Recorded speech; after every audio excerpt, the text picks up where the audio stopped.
Madam ನಿಮ್ಮ ಹೆಸರು? ರಮ್ಯಾ. ರಮ್ಯಾ ಅವರು ಇವಾಗ ನಮ್ಗೆ ಸಜ್ಜೆ ಕೋಸಂಬರಿ ತೋರಿಸ್ತಾ ಇದ್ದಾರೆ. ಏನೇನ್ ಇಂಗ್ರೀಡಿಯೆಂಟ್ಸ್ ಬೇಕು ಅಂತ ಬನ್ನಿ ಅವ್ರನ್ನ ಕೇಳೋಣ. ರಮ್ಯಾ ಅವ್ರ ಏನೇನ್ ಇಂಗ್ರೀಡಿಯೆಂಟ್ಸ್ ಬೇಕು ಸಜ್ಜೆ ಕೋಸಂಬರಿ? ಇದು ಸಜ್ಜೆ, ಇದನ್ನ ನಿನ್ನೆನೆ ನೆನೆಸ್ಬಿಟ್ಟು, ನಿನ್ನೆ ಬೆಳಗ್ಗೆ ನೆನೆಸಿದ್ದು 8 hours ನೆನೆಸ್ಬೇಕು. ನೆನೆಸ್ಬಿಟ್ಟು ಒಂದು ಬಟ್ಟೆಲೆ ಕಟ್ಟಿ ಮೊಳಕೆ ಬಂದಿದೆ ನೋಡಿ, ಇದೇ ರೀತಿ ಮೊಳಕೆ ಬರಬೇಕು. ಹಾಗೆ ಇದು ಒಂದೆರಡು ಕ್ಯಾರೆಟ್ ತುರ್ದ್ಬಿಟ್ಟು ಇಟ್ಕೊಂಡಿದ್ವಿ.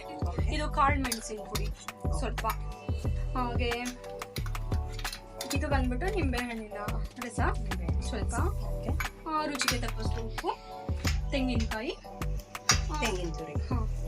ಇದು ಇದು ಒಂದು ಹೋಳ್ ತಗೊಂಡಿದೀವಿ, ಒಂದು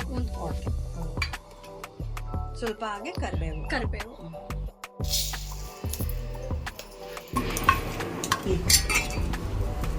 ಕ್ಯಾರೆಟ್, ಕಾಳು ಮೆಣಸಿ ಪುಡಿ,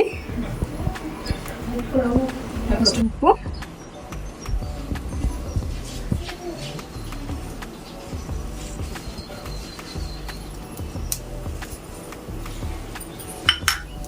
ನಿಂಬೆ ರಸ.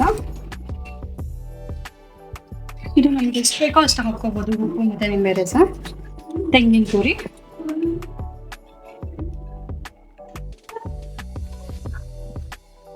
ಸ್ವಲ್ಪ ಕರಿಬೇವು,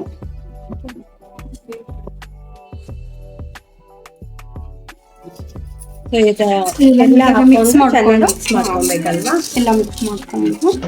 ಸೊ ಈ ಸಜ್ಜೆನ ಬಾಜ್ರೆ ಅಂತಾನೂ ಕರೀತಾರೆ.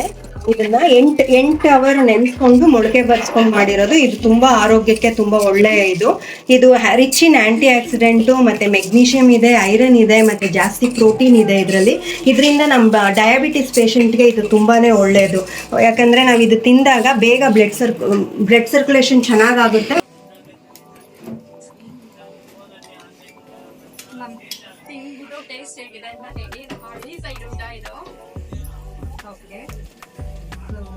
ನೋಡಿದ ವೀಕ್ಷಕರೇ, ಎಷ್ಟು ಬೇಗ ಆಯ್ತು. 5 ನಿಮಿಷದಲ್ಲಿ ಕ್ಯಾರೆಟ್ ಮತ್ತೆ ಕಾಯಿ ತುರಿ ಎಲ್ಲ ರೆಡಿ ಮಾಡಿ ಇಟ್ಕೊಂಡಿದ್ರೆ 5 ನಿಮಿಷದಲ್ಲಿ ಈ ಕೋಸಂಬರಿನ ಮಾಡ್ಕೊಬೋದು. ಮತ್ತೆ ಹಬ್ಬದ ಟೈಮಲ್ಲೂ ಮಾಡಿದ್ರು ಇದು ರುಚಿಕರವಾಗಿರುತ್ತೆ.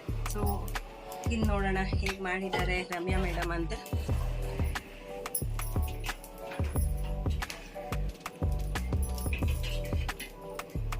ತುಂಬಾ ಚೆನ್ನಾಗಿದೆ ಇದು.